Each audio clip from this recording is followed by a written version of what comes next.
All right, welcome everybody. I'm super happy to have you all here, a large audience, and the topic is fascinating, how to prevent the compliance violations using this intelligent process mining framework that we outlined 2 weeks ago in the previous webinar. It's really nice to have this case example about how process mining can be used. And let's go into the actual stuff. So how to prevent these violations? I will cover a 4-step approach, which is also covered in the blog, which is in the QPR website. So first of all, we want to detect the compliance violations automatically using this intelligent process mining. Then we want to find the root causes. What is causing these compliance violations? Once we know that, once we can sort of see that we have the information in the model that kind of correlates with the violations, we can then set up and start our prediction engine to predict the future violations. And once this is done, then let's put the intelligent orchestrator into work and start to recommend actions to prevent the compliance violations and as well react to the actual violations as soon as they arise so that we can mitigate the effects. Okay, let's cover all these topics in today's session. And just very brief, QPR founded 30 years ago. We are the leading process mining software vendor with 80 employees and a lot of process mining projects, more than 400 projects carried on and a lot of recognitions from companies like Gartner and Forrester and other industry analytics. Good. So, small recap, what we did in the intelligent process mining. Actually, these are the same steps that we are going to follow in today's presentation as well. So, just to briefly outline that first step is about detecting these compliance violations, and here the intelligent process mining gives a deep understanding how to detect the violations. Then we want to do some diagnostics, understand why these things happen, and there we have the root cause analytics. And then the predictive part, and then to the prescriptive process mining part, which is about recommending actions. Okay, so first of all, detecting the compliance violations, which is the main topic for today. So what are the compliance violations? I'm happy to go a little bit through that because that is what makes this presentation specific for the compliance violations and not just any KPI, because process mining can detect and predict all process KPIs. So let's see how these compliance violations work in this setup. By looking at the compliance violation compliance rule patterns, then the validity, and then some examples. So with the patterns, I think you may be very familiar with at least some of these patterns. These are typical standard patterns for the compliance rules and also for many KPI rules. And all of these are very well supported with process mining tools like QPR Process Analyzer. So you can just graphically select these and build your own rules without needing to type in any program code. Of course, you have the option to type in the program code, but these are something that come directly from the system. So some of the examples: mandatory step. So something must be executed before some other step.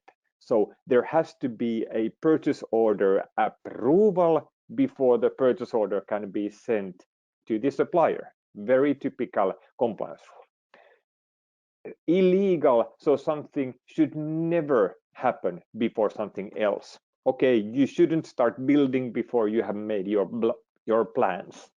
Or in the same purchase process example, you shouldn't send the purchase order to vendor before first approving it. Then there could be the time. So something should occur within a certain time. So this is a service level agreement kind of rule, but it may also become a compliance violation if, well, it is a compliance violation if your business requires you to comply with the SLA. Then there's the exclusive choice kind of situations. You must do either A or B, but not the both. So you need to drive from here to your destination city, Paris, through Denmark or through Russia from Finland, but not kind of through both at the same time. Then there's a block, and there's an important block, the temporal block, where something is forbidden to happen between a certain steps.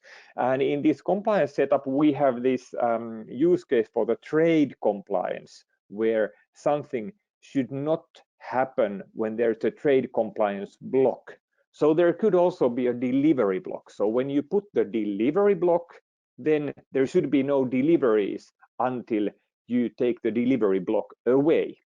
Or in this trade and compliance, when you start to investigate whether the trade and compliance requirements are met, there should be no new deliveries or shipments during that period. Then there could be these 5, 6 first, well, sort of the process sequence kind of blocks and compliance rules. There's also a lot of other kind of rules, which I just briefly show the examples of the resource blocks, the two. So something must be performed only by users having a certain role. So the approver for the purchase order must have a certain role. And then the segregation is kind of some things must be performed by different users. So there could be many people who have the role, but then there are 2 steps. Somebody approves the payment and another person makes the payment. So that's the segregation of duties kind of compliance rule.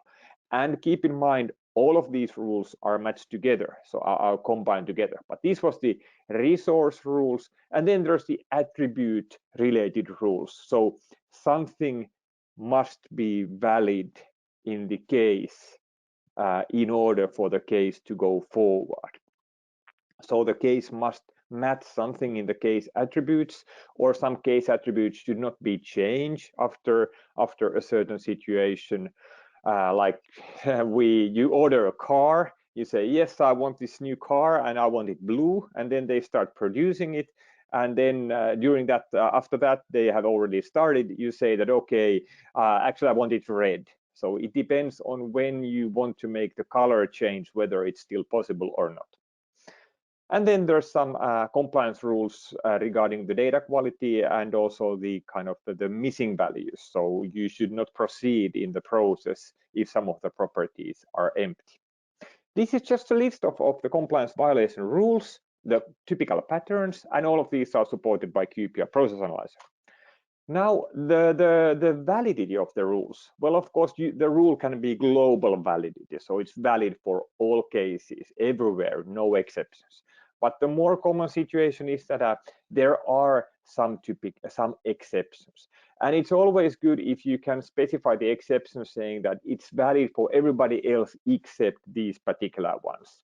Because companies keep on adding new order types and delivery types and whatever into the SAP system, for example. And then if you have used the third option, whether it's valid only for these certain kind of properties, then the new rule, new order type is not included in that. So if you put the exception, it's typically more safe for the compliance.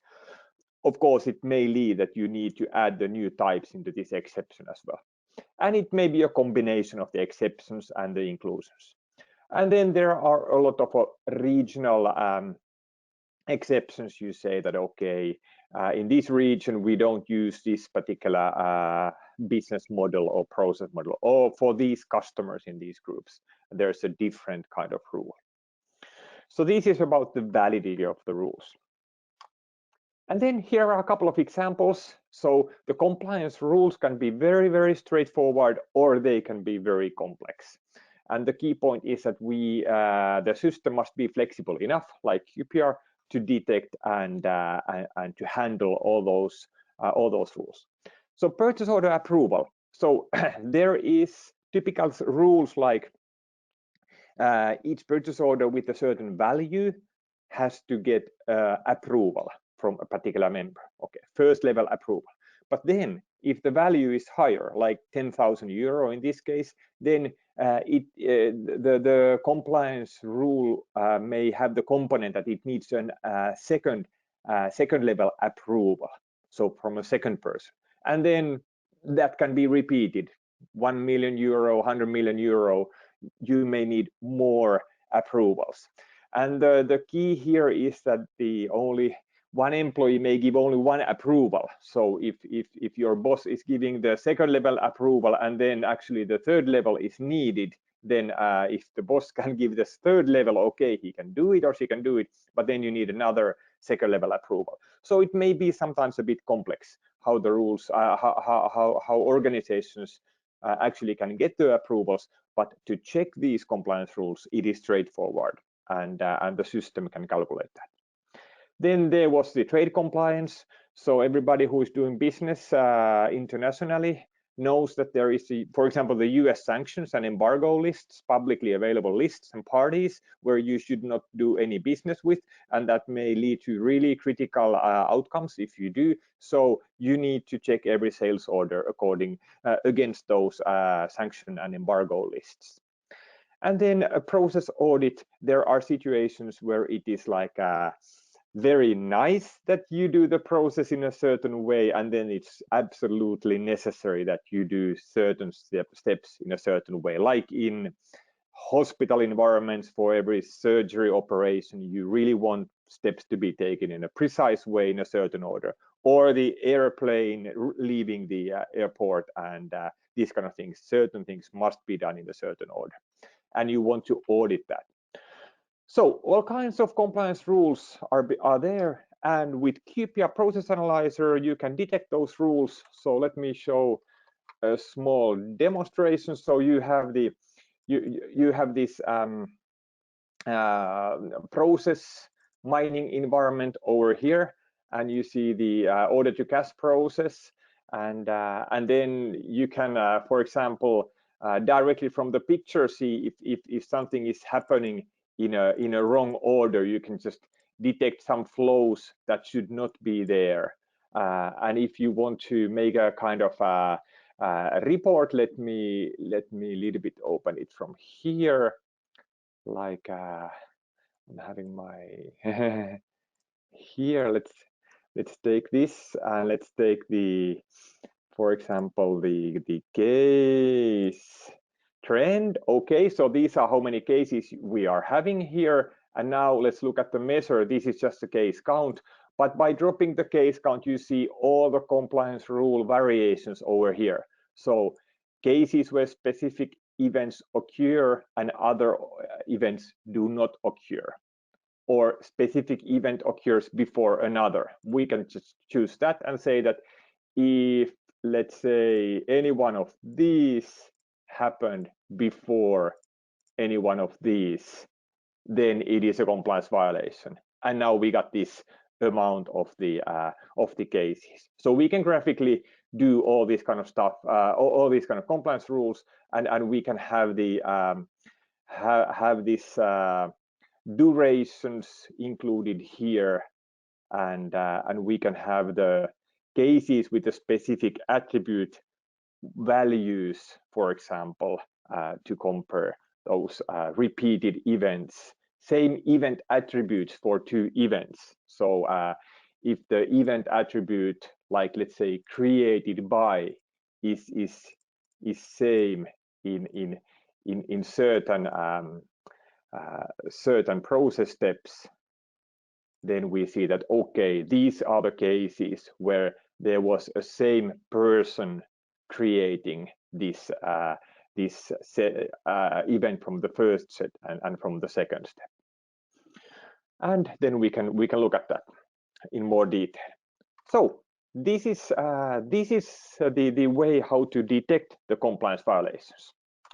Now, second step, find the root causes for the compliance violations, because even with business intelligence systems, you can actually eventually find the compliance violations, but then how do you find the root causes? And the beauty of this process mining is that it has also the other additional information related to each case, like purchase order or sales order. So you can find out the similarities between the cases that are violating the compliance rules.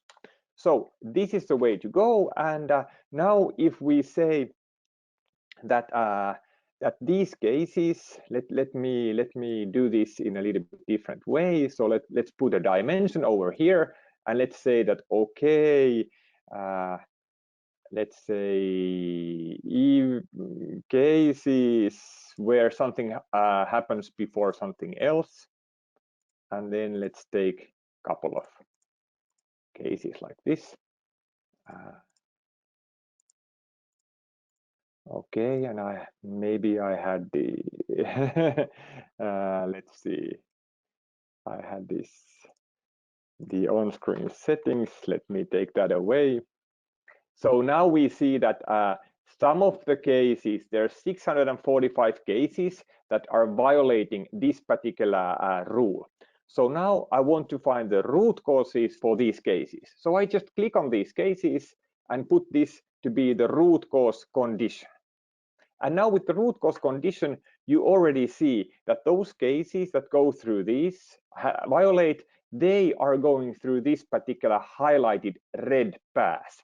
So cases that are violating, they go through this red path, and then the cases that do not violate, they go through this blue path.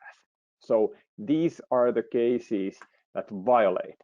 And then I can also check the actual root causes from the case attribute point of view. We see that this feature that we have specified here, delivery date, customer PO date, delivery block, and deactivate occurs before these certain steps. This is happening in 18% of the cases, but we see here that in the United Kingdom, UK sales organization, 36% of the cases are having the problem.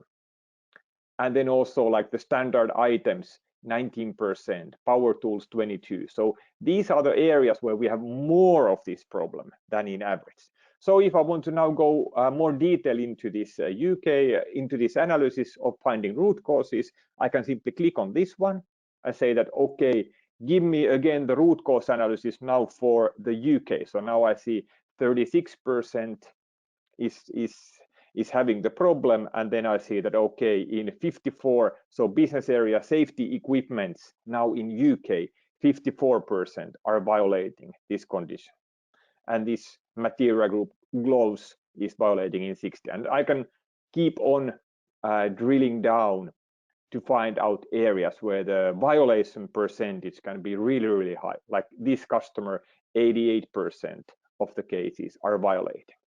So this is the interactive root cause analysis, and this is an essential step in preventing the compliance violations. So this was the number 2, find the root causes for the compliance violations. Going forward, we now have validated that we have a process mining model that is capable of showing the root causes for this particular compliance violation we are interested in. So now how to predict the future compliance violations? Well, since we have some attributes that correlate with the result, we can then use those attributes to make the prediction. And the good point in intelligent process mining is that we can predict the outcome of any KPI. Remember, the compliance violations, compliance rules are always, they can be expressed as a KPI, which is true or false for the particular case.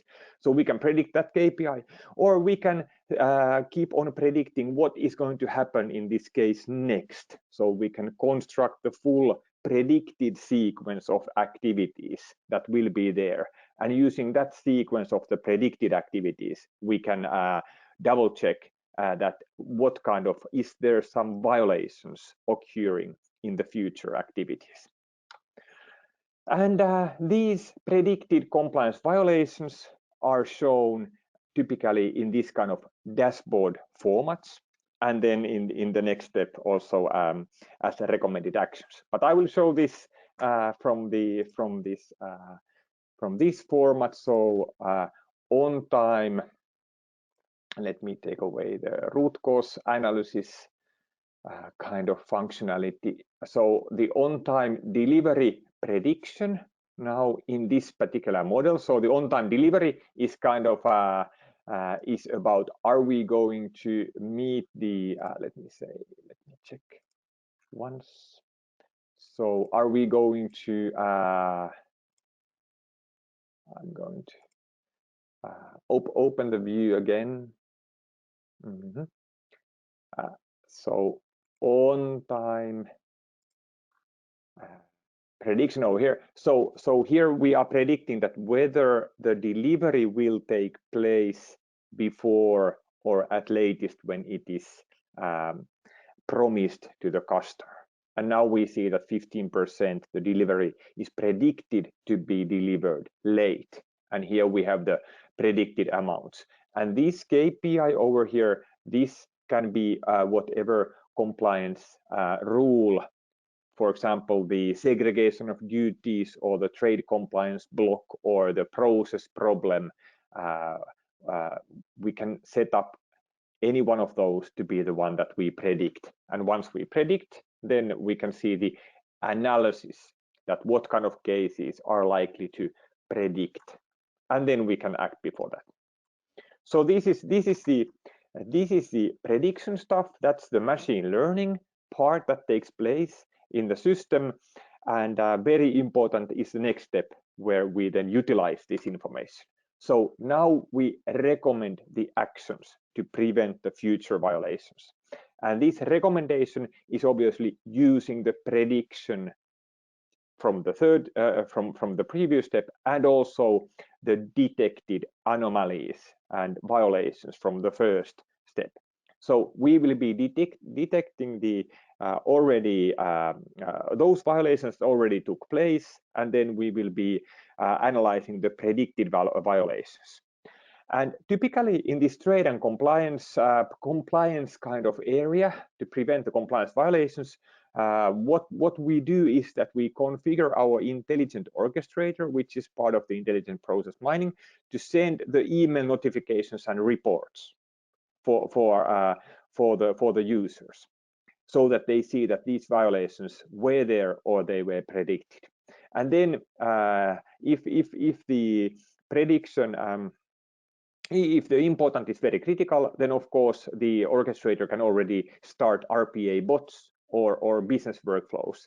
And then it also provides the user interface for people who are starting the investigation to update the data in ERP systems and log in and select the corresponding cases in the ERP systems. So this is the first part, the compliance violation report. So let's see how it works. We are having the QPR model running over here, and we have the notification system. Typically, the notifications are sent right after the data refresh, which may be taking place every hour or every day or whatever is the desired sequence. And here the notification system has, for example, this compliance violation report. So I can have this and click in the send notifications. It will now execute the compliance violation report and send it as an email report. And let's see how my inbox looks. Yes, here is 1525.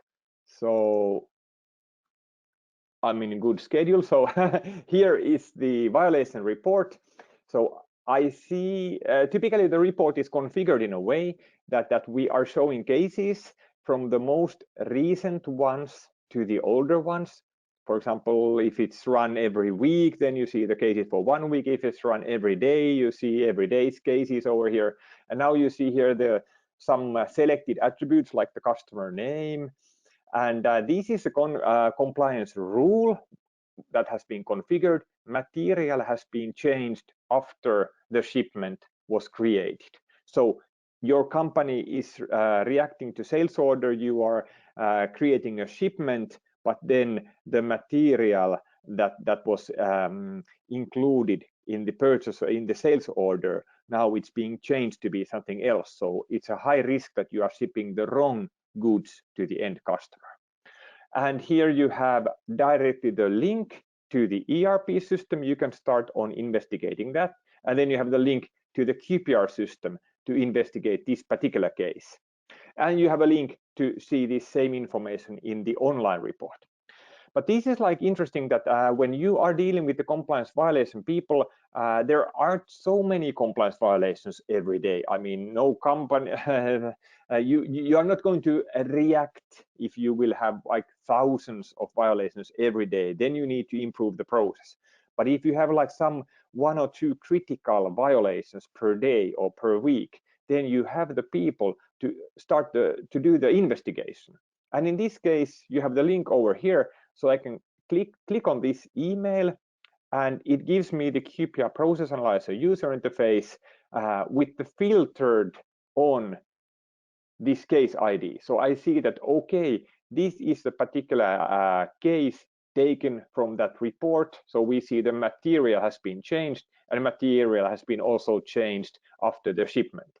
And we can drill down even more to see this particular case in a full details, process mining view, where you see that, okay, what has happened in the case, indeed shipment has been created, and now the sales order item has been changed, the material, 3 days, 4 hours after that. And here you also see the shipment created 10/29 on February 23rd and 26 over here.